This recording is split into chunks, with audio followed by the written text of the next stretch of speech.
저희 심화반이고요. 세무사 1차, 2차 대비 심화반인데 OT를 좀 하고 할 거예요. 일단 첫 번째로 보시면요.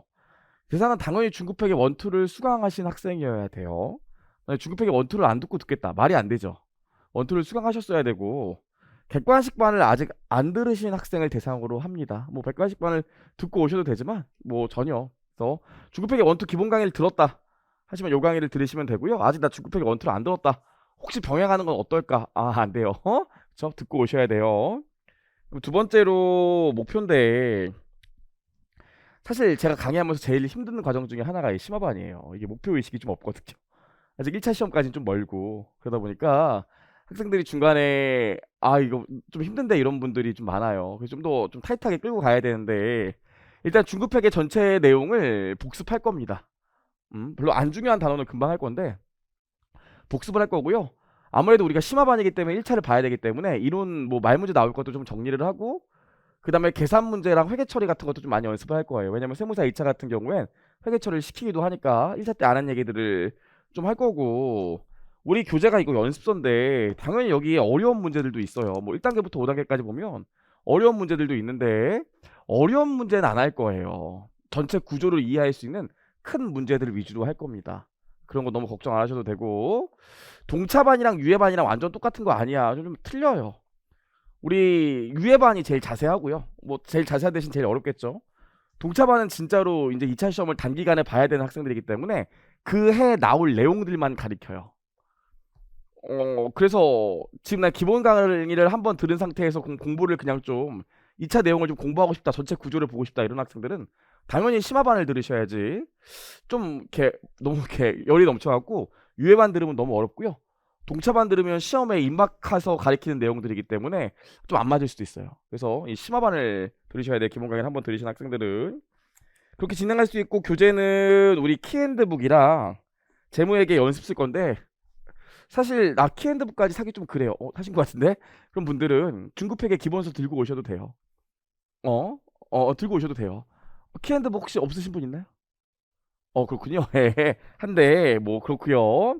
아무튼 키앤드북으로 내용 정리를 하고 문제를 풀 건데 기본서 수준으로 내용 정리를 좀 할 겁니다. 물론 빠르게 하겠죠. 뭐 예제를 자세히 설명하고 그러진 않을 건데 예를 자세히 설명하고 그러진 않을 건데 내용 정리를 좀 할 거고요.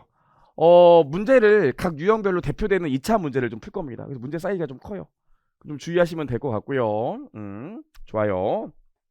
우리 키앤드북을 보면 그 제목 연습서를 보면 레벨 1부터 레벨 5까지 있어요. 어떤 단원에는 레벨 5 문제가 있고 뭐 어떤 단원은 레벨 4, 3, 4 있는데 우리는 2, 3 위주로 풀 거예요. 2, 3, 2, 3. 5는 저의 지적 수준을 과시하기 위해 넣는 거니까 우리는 뭐 보실 필요가 없어요. 나중에 유해생쯤 되면 보시겠지만 여러분 동차하실 거니까 뭐 그렇게 구성되어 있고요. 수업 진행은 우리가 60시간 하는데 15회거든요. 사실 좀 부족하긴 해요. 좀 부족하긴 합니다. 부족하긴 한데 이렇게 할 거고요. 두 번째로 4시간 수업하고 퀴즈를 볼 건데 우리 그 일주일에 한 번씩 모의고사 보는 거 있잖아요. 심화반 그때 일주일에 한 번씩 아마 모의고사 볼 거예요. 전 과목. 아직 학원에서 얘기 안 했나요? 몰라요? 일주일에 한 번씩 우리 금요일 날인가 모의고사 같은 거 보거든요. 그거 하는데 그거 외에도 우리 수업 시간에 퀴즈도 볼 거예요. 그 세무사 같은 경우에는 1차 시험이 우리 5월에 있잖아요. 이번 같은 경우는 1차 시험이 5월에 있었고 2차 시험이 8월이기 때문에 사실 3개월밖에 안 돼요. 그럼 2차 세무회계 세법학 하기도 좀 벅차거든요. 그래서 지금 우리가 심화반까지 들으셔야지 요때 재무회계에 대한 부담을 좀 줄일 수 있어요. 사실 2차 동차 때 재무회계까지 완전 노베이스로 다시 공부한다고 하면 할 게 너무 많아서 여러분이 할 수가 없어요. 동차를 노릴 수가 없어요. 그래서 대부분 너무 할 게 많아서 드롭하거든요. 그래서 우리가 심화반에서 이 동차 때 배울 내용들도 좀 많이 배울 거고 하기 때문에 제가 퀴즈 보고 여러분 답안지 같은 거 좀 보고 답안지 어떻게 작성해야 되는지 얘기도 좀 하고 할 거니까 미리 좀 연습할 거니까 오시면 매회 아니면 2회에 한 번씩은 퀴즈 볼 거다 이런 생각을 하시면 돼요. 그렇죠? 그럼 퀴즈 보면 각자 채점하고 제가 돌아가면서 답안지 이렇게 보고 그럴 거예요. 그렇게 진행을 할 거다 보시면 될 것 같고 당연히 수업은 우리 관련 내용을 좀 리뷰하고 관련 유형 문제풀이를 할 겁니다. 이렇게 진행을 할 거고 문제는 1차 이제 기본 강의 끝나고 하시는 거긴 한데 객관식은 하루에 뭐 문제가 작으니까 20개 이상 풀지만 이게 2차 문제이기 때문에 사이즈가 커서 하루에 한 번 문제 풀면 5개 정도? 많아도? 그 이상은 좀 못 풀어요. 푸는데 시간이 오래 걸리기 때문에. 그래서 그 정도 풀 거다 생각하시면 되고요. 당부의 말씀인데요. 우리 심화반 도움이 정말 돼요. 심화반 잘 따라간 학생들은 그 1차 객관식 할 때도 좀 낫고, 그 다음에 유예래. 동차 할 때도 훨씬 난데, 중간에 아직 시험 남았으니까, 좀 시간이 남았는데, 비도 많이 오는데, 이렇게 안 나오고 하다 보면 도움이 안 돼요. 하시기로 하셨으면 좀 꾸준히 하셔야 되고요. 저도 최대한 타이트하게 좀 진행을 할 겁니다. 그리고 사실 객관식반 가면 이제 10월 달에, 11월 달에 객관식반 시작하면 생각보다 이게 시간이 부족해요. 할 게 많기 때문에. 그래서 좀 진중하게 전체 내용을 리뷰할 수 있는 시간은 요 심화반 시간밖에 없어요.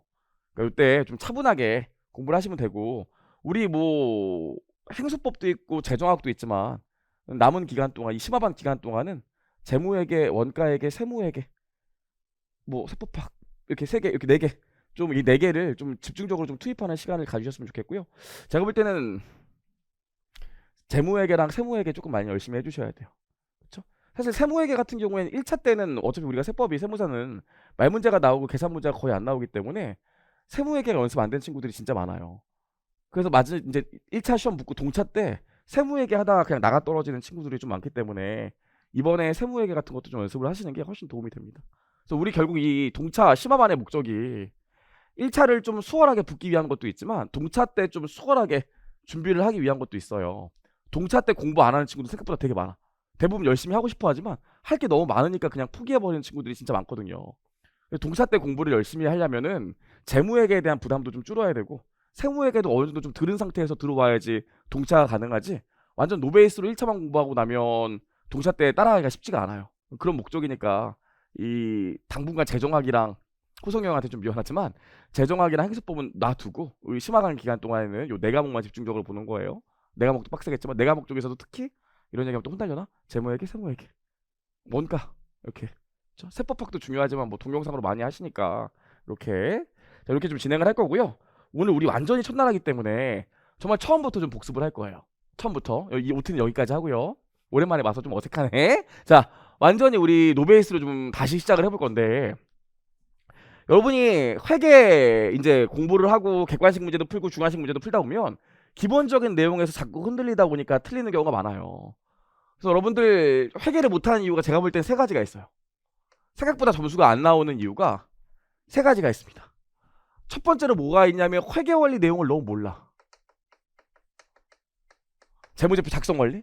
이걸 너무 몰라요. 이게 모르다 보니까 자꾸 좀 꼬이는 경우가 많고, 두 번째로는 기타 부가의 손익의 개념을 아직도 정확히 잘 모르는 친구들이 많아요. 그러다 보니까 기타 부가의 손익 나오는 단원에 자꾸 털리죠. 세 번째로 현재 가치랑 유효 이자율법 모르는 친구들이 진짜 많아요. 아직도 이거 정확히 모르는 분들이 많기 때문에 오늘은 1교시랑 2교시 때는 뭐 할 거냐면 이거 세 가지 정리할 거예요. 다시 한번. 사실은 회계 원리의 내용이지만 정리해 볼 거고요. 연습서랑 이런 데는 당연히 이런 내용이 없겠죠. 기본적인 내용이니까. 제가 지금 필기를 쭉 할 테니까 같이 보시고 한번 회계 원리 내용이랑 중급회계 기본적인 내용을 정리한다고 생각해 보시고 요거까지 하고 이제 본격적인 진도를 나가 보도록 할게요.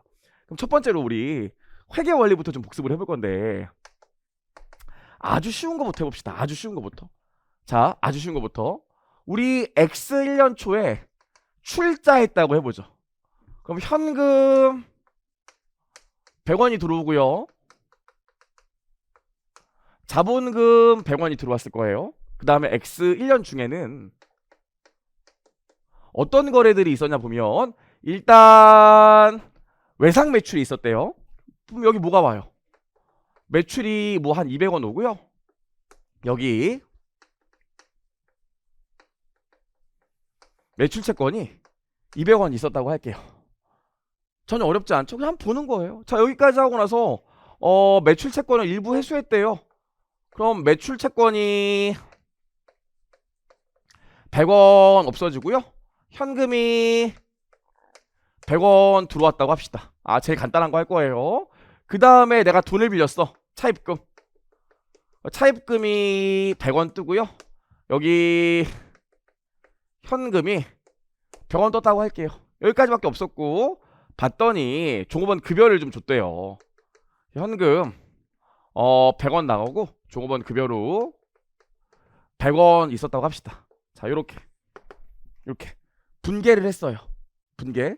우리 회계원리 2장에서 배우는 게 재무제표 작성 원리를 배우는데, 회계원리 2장에서 재무제표 작성 원리를 배울 때 배우는 게 뭐죠?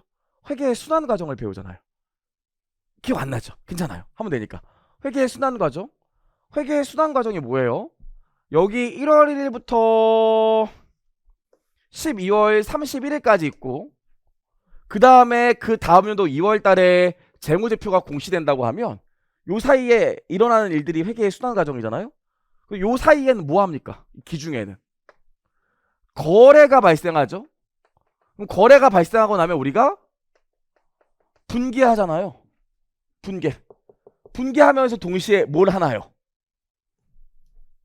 동시에 전기라는 걸 하죠. 여러분 오랜만에 온 것 같은데 표정이 오전에도 수업한 표정이네. 자, 전기가 뭡니까? 전기가 뭐예요? 잘하셨어요. 전기가 뭐예요?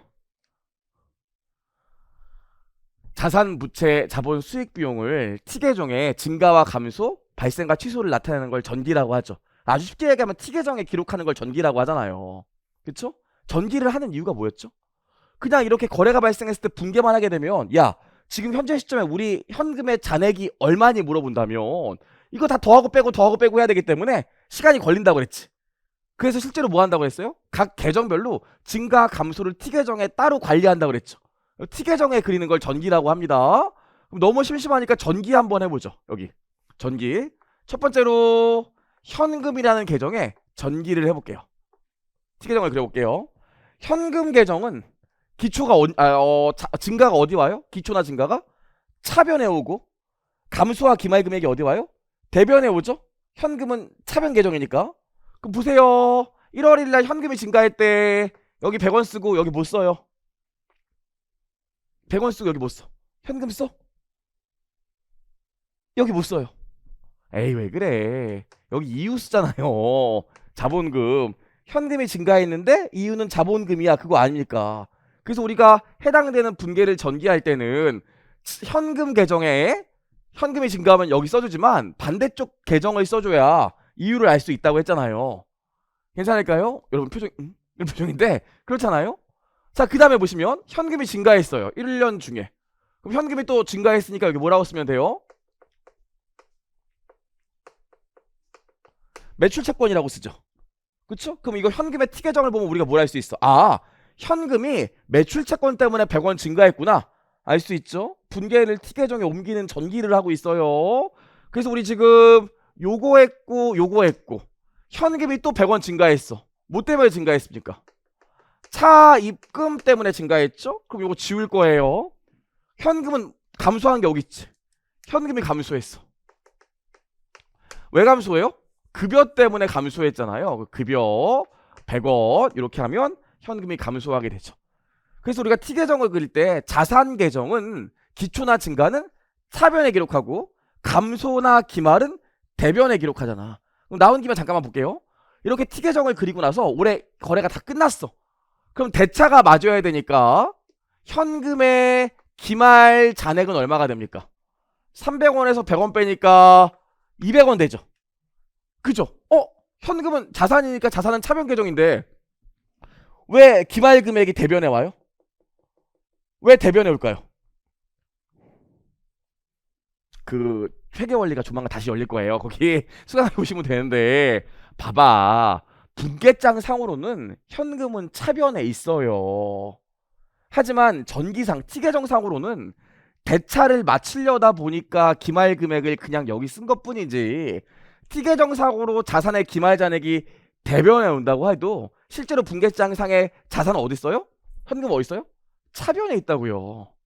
괜찮을까? 그래서 누가 후배가 아니 저 이해가 안 되는 게 있는데 전기에서 자산 계정에 T계정을 그려봤더니 기말 잔액이 대변에 오는 거 있죠? 현금 원래 차변 계정 아니에요? 그럼 뭐라고 해야 돼? 야, 맞아.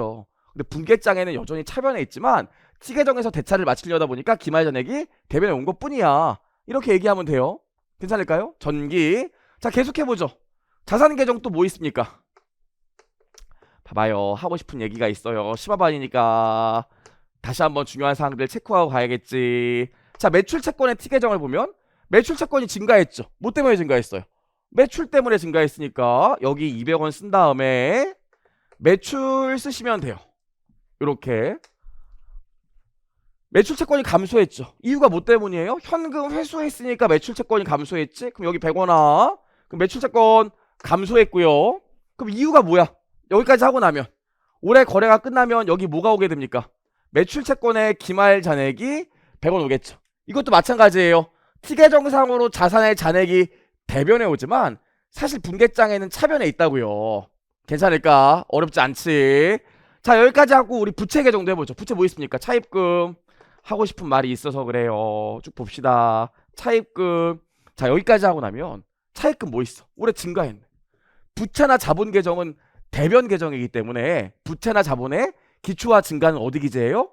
대변에 기재하고 감소와 기말은 T계정상으로 차변에 기재하죠. 이것도 헷갈리는 분들 많아. 자, 그럼 보시면 여기 뭐 차입금이 증가했는데 이유가 현금 때문이네. 이거 쓰시면 되고요. 차입금 올해 증가하고 감소한 게 없으니까 차입금의 기말 잔액이 100원 나올 겁니다. 그럼 차입금은 부채 계정이라서 대변 항목인데 왜 기말이 차변에 와요? 야, 분계장엔 대변에 있어. 근데 T계정상으로 대차를 맞추려다 보니까 잔액이 여기 나온 것 뿐이야.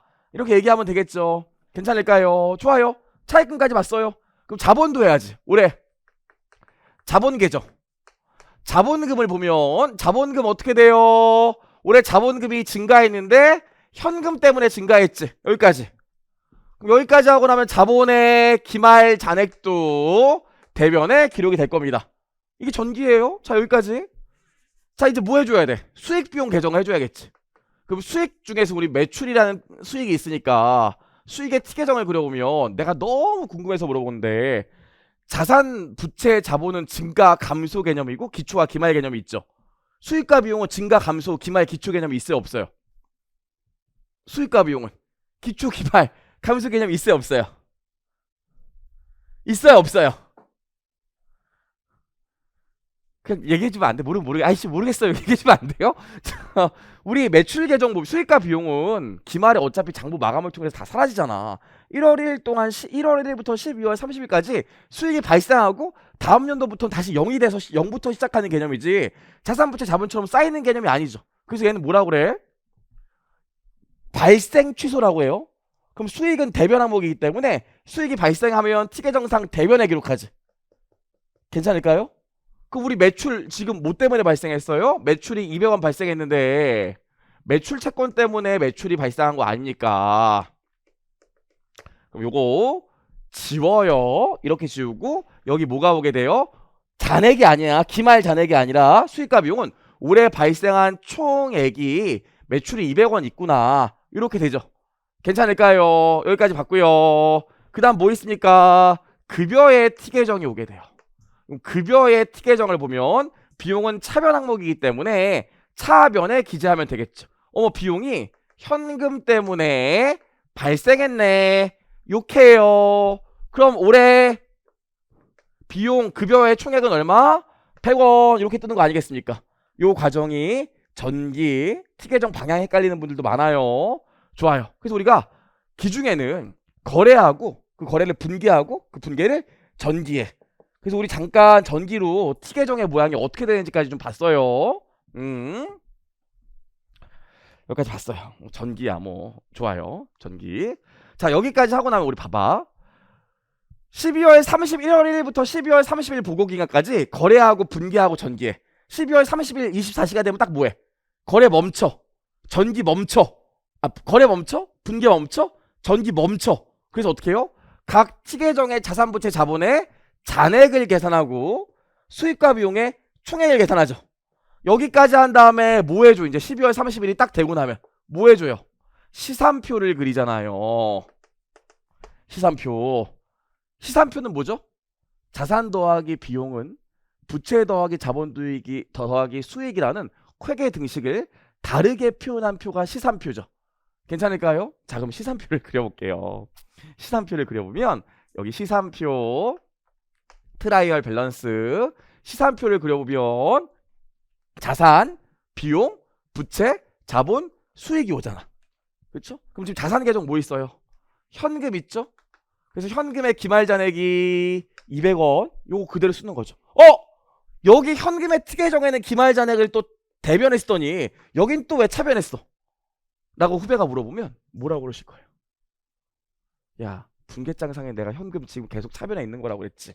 후배한테 그렇게 얘기하면 돼. 봐봐, 지금 이렇게 더하고 빼고 하면 이쪽에 현금이 200원 남아 있어야 돼. 원래 차변에 있어. 특혜정상으로는 그냥 잔액을 보여주려다 보니까 어쩔 수 없이 대차 차액으로 대변에 기재한 것 뿐이야. 이렇게 얘기하면 된다고 그랬어요. 그래서 현금 200원 오고요. 그래서 뭐가 와요?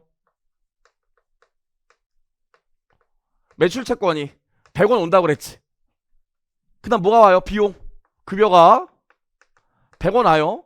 그 다음 뭐가 와? 부채 차입금 100원 오고요. 여기 뭐가 옵니까? 자본금으로 100원 오고 그 다음 뭐와? 매출로 200원 오지. 그럼 자산 부채 자본 수익 비용을 다 시산표에 옮겨 적었죠.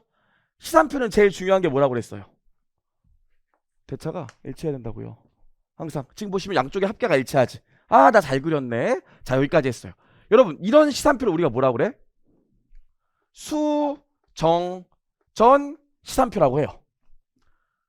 그럼 우리가 요 사이에 재무제표가 나오기 전에 수정전 시산표를 만든 다음에 그 다음에 뭐 합니까? 우리 일반적으로 기준에는 어떻게 회계 처리하죠? 현금 기준으로 회계 처리하고 재무제표는 발생 기준에 따라서 공시돼야 되기 때문에 현금 기준에 따라 작성된 시산표를 발생 기준에 따라 발생된 시산표로 바꿔줘야겠지. 그래서 우리가 뭘 해줘요? 현금 기준에 따라 작성된 시산표를 발생 기준에 따르는 시산표로 바꿔준대. 그걸 뭐라 그래요? 바꿔주는 그 행위를. 잠깐 끊고 소주 좀 마시고 가도 돼요? 여기까지 하고 우리 뭐라고 해요? 결산 수정 분계라고 하죠. 그래서 결산 수정 분계를 하잖아. 그래서 우리 결산 수정 분계의 개념을 아는 게 참 중요한데, 결산 수정 분계. 그럼 일반적으로 재무제표를 기준에는 거래를 기준에는 현금 기준에 따라 작성을 하지만 사실 성과를 정확히 평가하고 자산 부채를 정확히 평가하고 미래 현금 흐름에 대한 예측 가능성을 높이기 위해서는 재무제표를 발생 기준에 따라 작성해 줘야 되잖아요. 그럼 발생 기준이 뭡니까? 발생 기준이 뭐예요? 현금 기준은 현금의 유입과 유출이 있을 때 장부를 기록하는 게 현금 기준이고, 발생 기준은 뭐죠? 현금의 유입, 유출과 관계없이 권리나 의무, 다른 말로 재무 상태에 변동이 있으면 장부에 기록하는 걸 발생 기준이라고 하죠. 괜찮을까요? 그 발생 기준 중에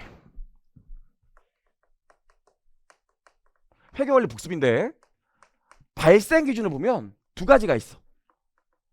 발생 항목이랑 이연 항목이 있는 건 아시죠? 그럼 발생은 뭐예요? 현금의 유입 유출 없이도 권리나 의무가 발생하는 걸 발생 항목이라고 그래요. 가장 대표적인 계정이 뭐가 있습니까? 미수 이자가 있고, 미수 수익이 있고요. 미 지급 비용이 있죠. 미수 수익 뭐야? 내가 은행에 지금 돈을 적금 들었는데 돈은 2년 후에 나온대.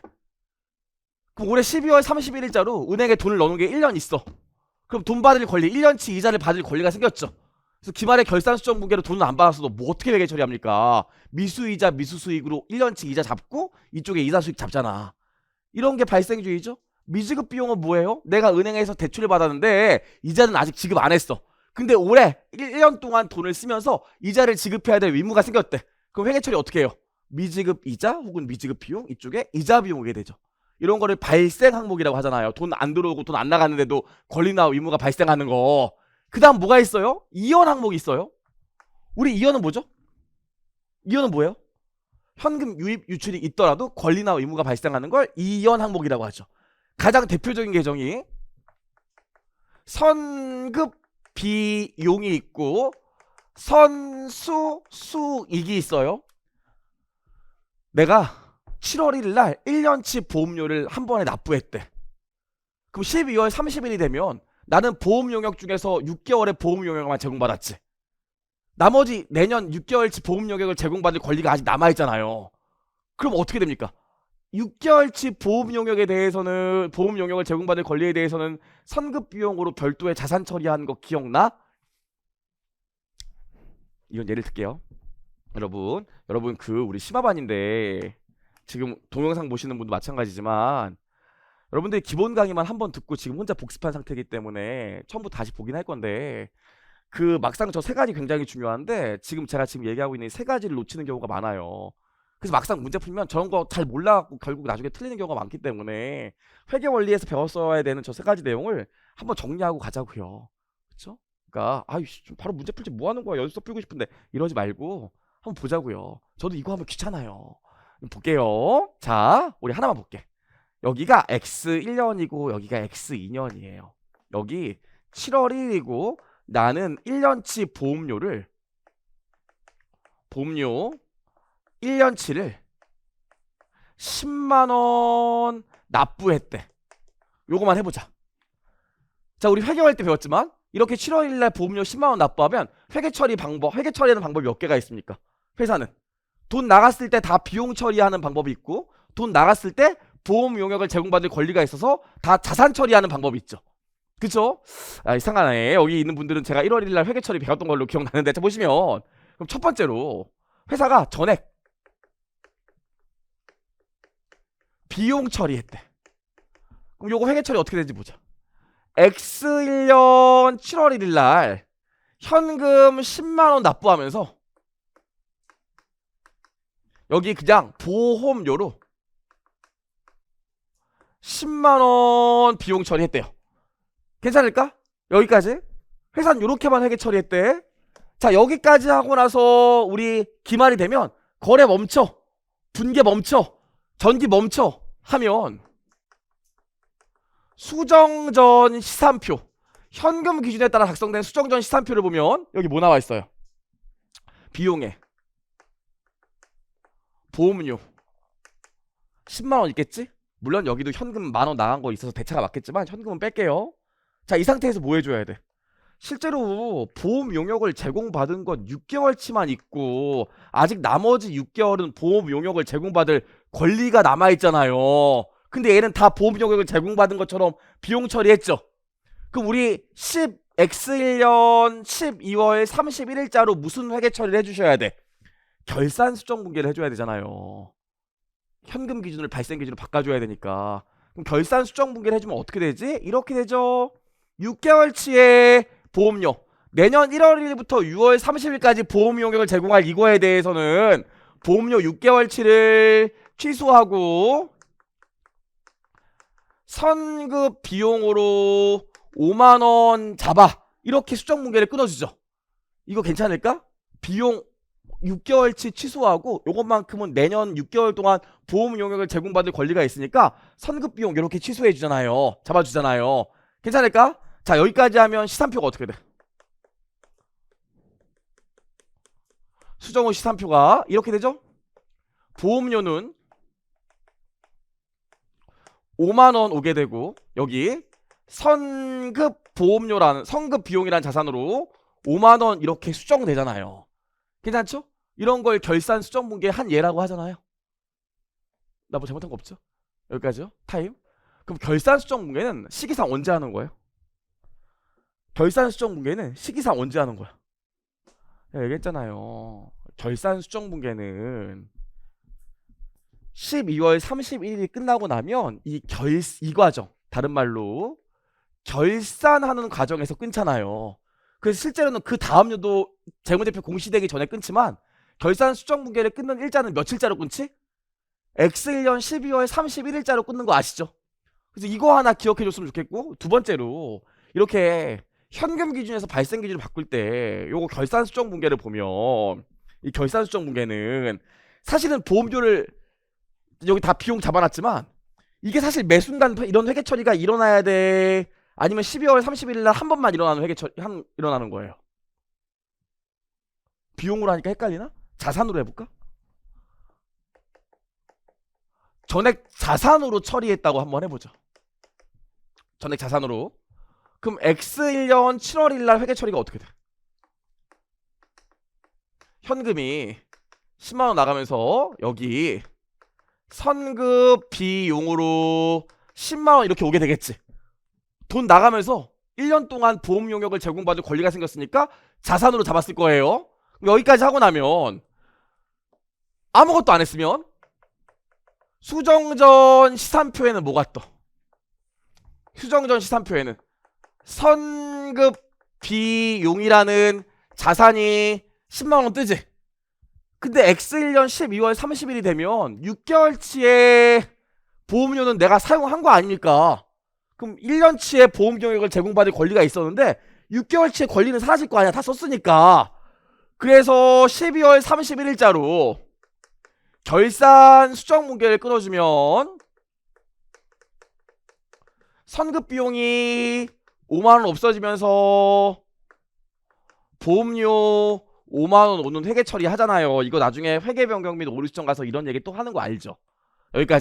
여기까지 하고 나면 수정 후 시산표가 어떻게 돼? 이렇게 된다고요. 제가 하고 싶은 얘기가 이거야.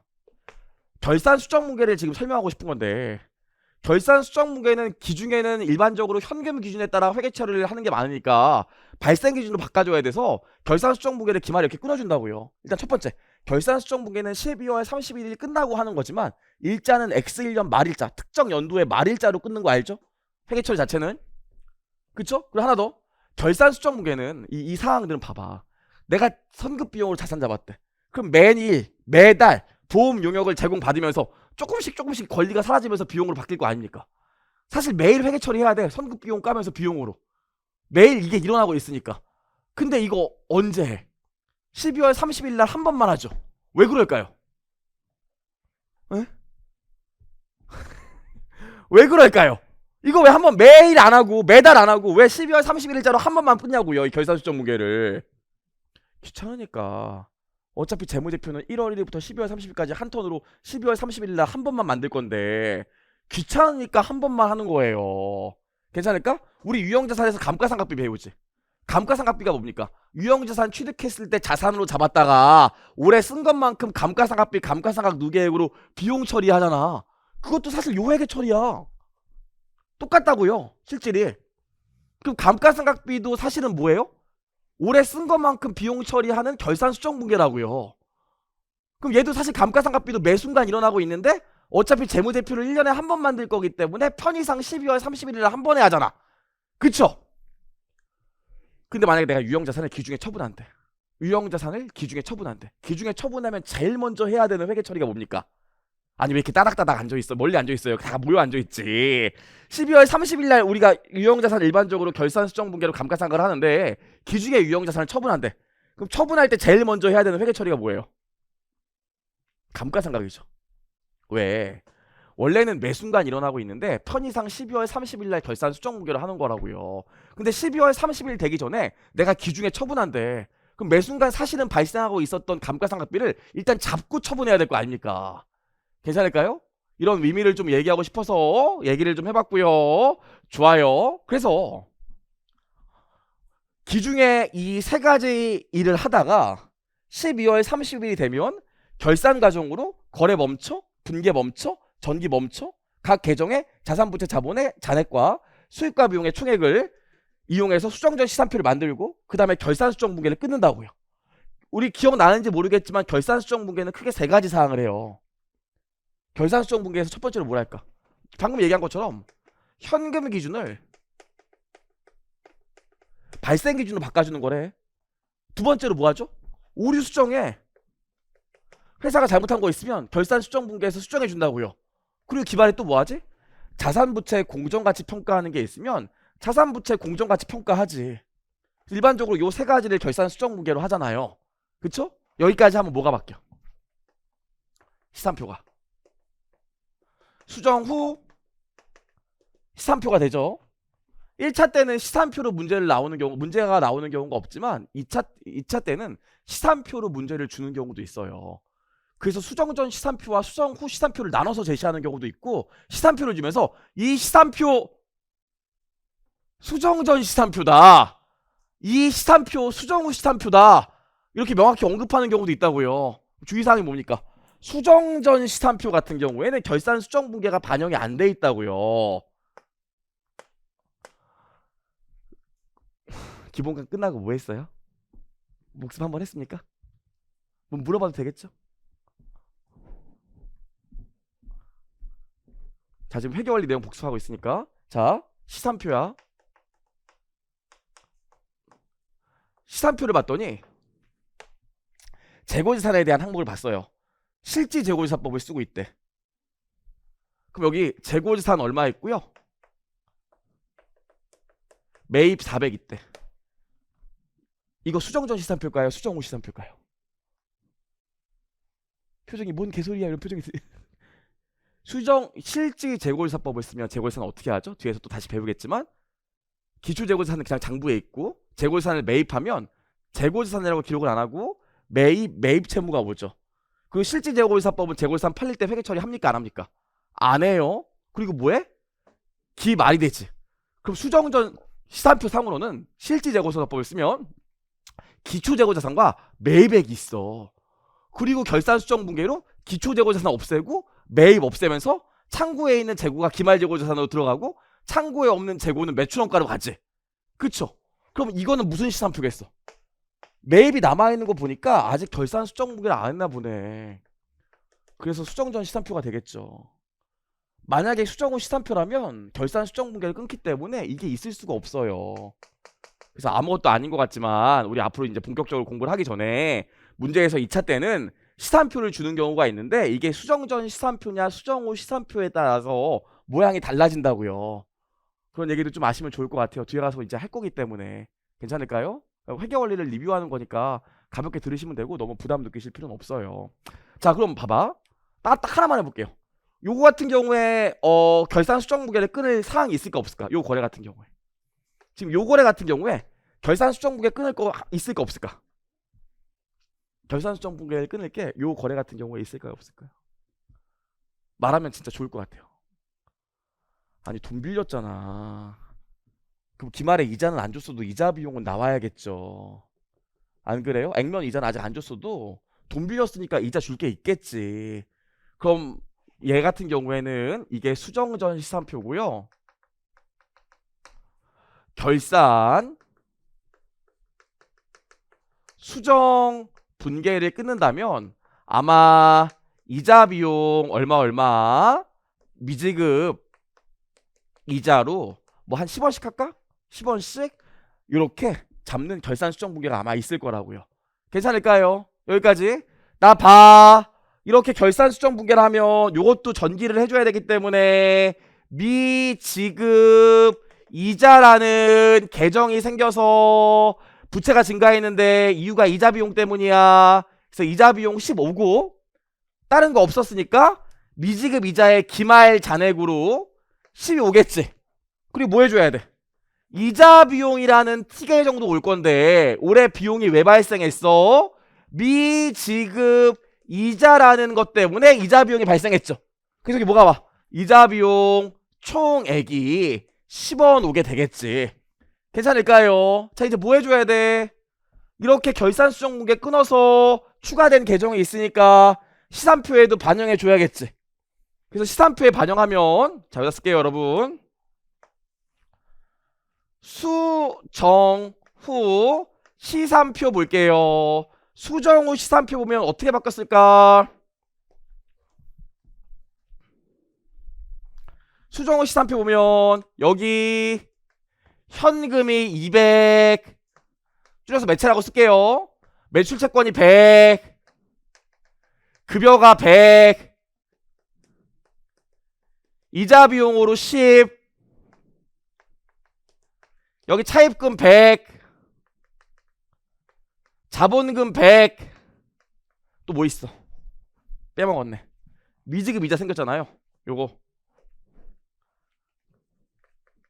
미지급 이자 10 자본금 100 그 다음에 여기 뭐 매출로 200 이렇게 시산표가 수정되겠지. 여기에서 요거 반영한 거야. 그래서 추가로 이자 비용이랑 미지급 이자 왔잖아요. 요게 뭐가 돼? 수정 후 시산표가 돼요. 괜찮죠? 타임 여기까지.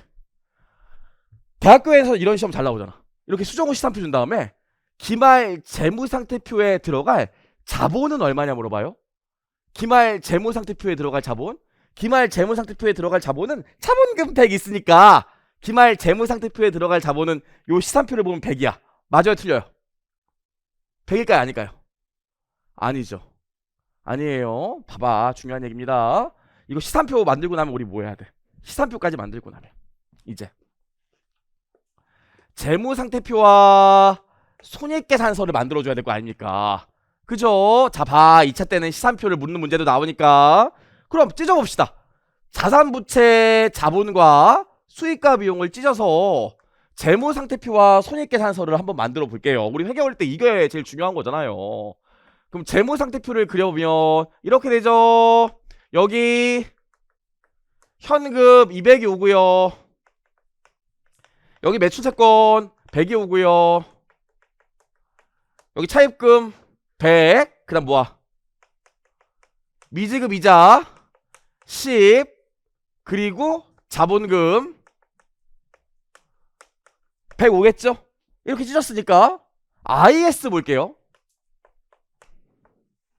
IS 보시면 매출 얼마 나와? 찢으니까 200 나오고요. 급이 얼마 나와요? 100 나오고요. 이자 비용 얼마 나와요? 10 나오지. 이자 비용 10. 그쵸? 시산표 그냥 찢은 거잖아요. 그럼 놀라운 일이 생겨. 시산표를 그렸을 때는 분명히 양쪽의 합계 대차가 맞았는데 재무상태표랑 손익계산서를 그리면 대차가 안 맞아. 대차가 왜 안 맞을까요?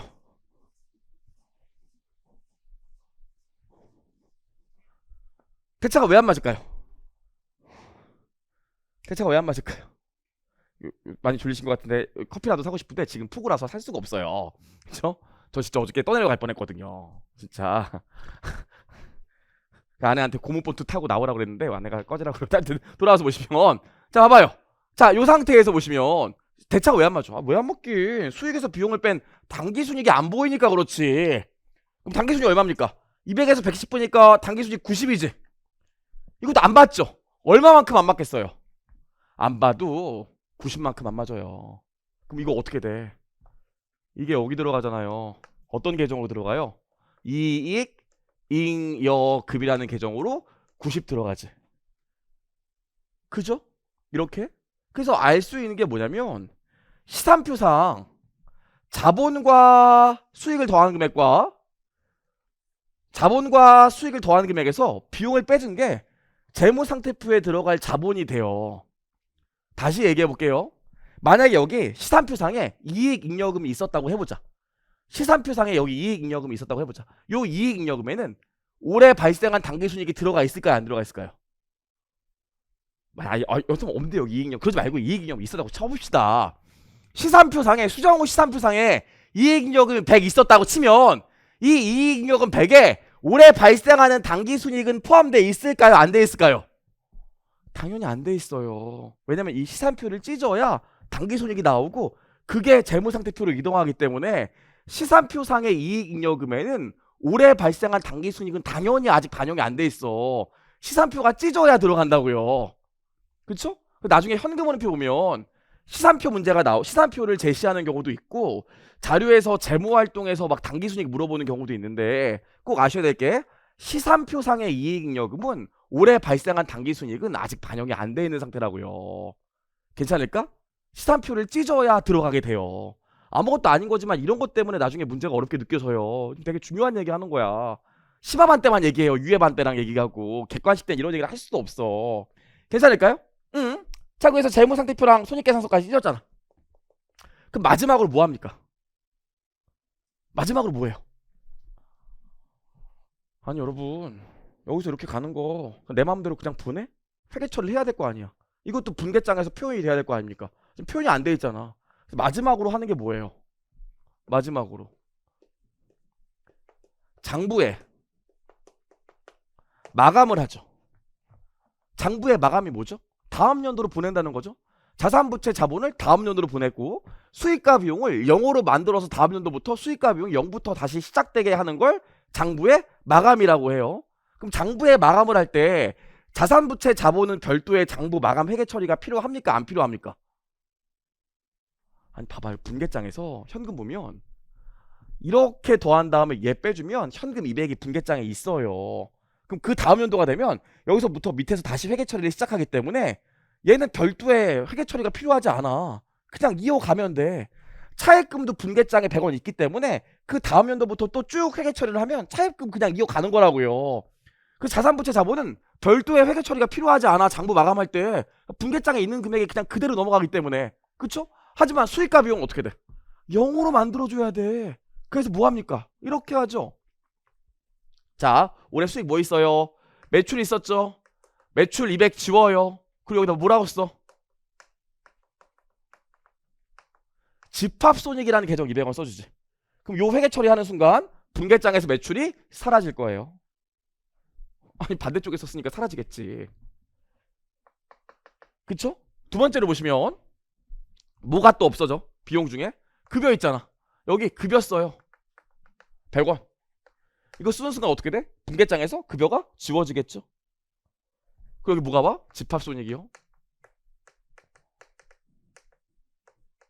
타임. 내가 너무 궁금해서 물어보는데 집합손익이 뭐예요? 집합손익이 뭐죠? 임시계정이죠. 무슨 임시계정? 보자기를 펼치고 수익과 비용을 다 쏟아 넣어서 올해 당기순이익이 얼마인지를 한번 계산해 보겠다는 게 집합손익이에요. 또 뭐 있었습니까? 우리 이자 비용이 있었잖아. 결산수정 무게로 이자 비용 10 써줘요. 그 이쪽에 집합손익 10 써줘요. 그럼 분계장에서 이자 비용도 사라지겠지. 요거 회계 처리를 하면 이제 분계장에서 수익과 비용은 다 어떻게 됐어요? 다 0으로 바뀌었잖아요. 근데 문제는 뭐야? 아직 분계장에 집합손익이 남아있지. 그럼 집합손익을 요렇게 지금 얼마 남아있어요? 90 남아있죠? 그쵸? 그럼 집합손익만 다 모아봐도 뭘 알 수 있어? 올해 당기순이익이 90원이라는 걸 알 수 있어요. 분계장 상으로는. 이제 마지막으로 뭐 해줘야 돼? 없애줘야지. 그래서 그나마 남아있던 집합손익 90을 지우고 이걸 어디 보내요? 이익 잉여금. 더 정확히는 미처분 이익 잉여금 안에 보내잖아요. 괜찮을까요? 그럼 이렇게 하면 분계장에서 집합손익도 사라지고 얘가 어디로 가? 여기로 가겠지.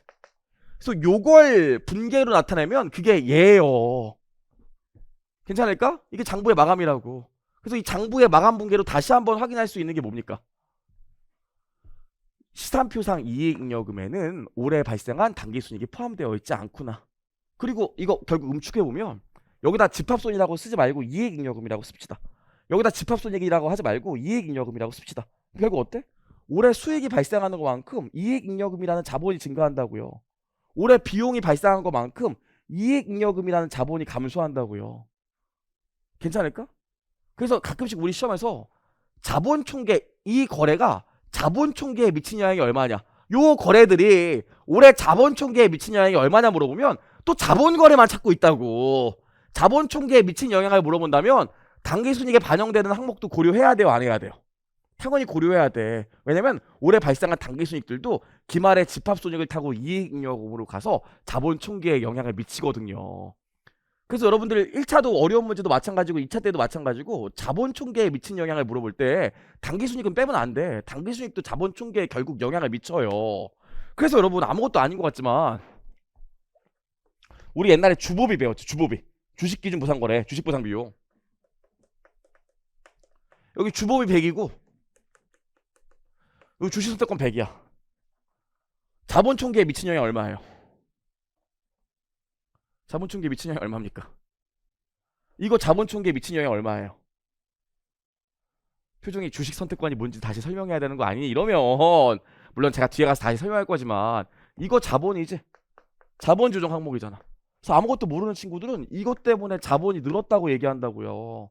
아니야. 주식부상 비용은 뭐야? 손익계산서상의 비용이지.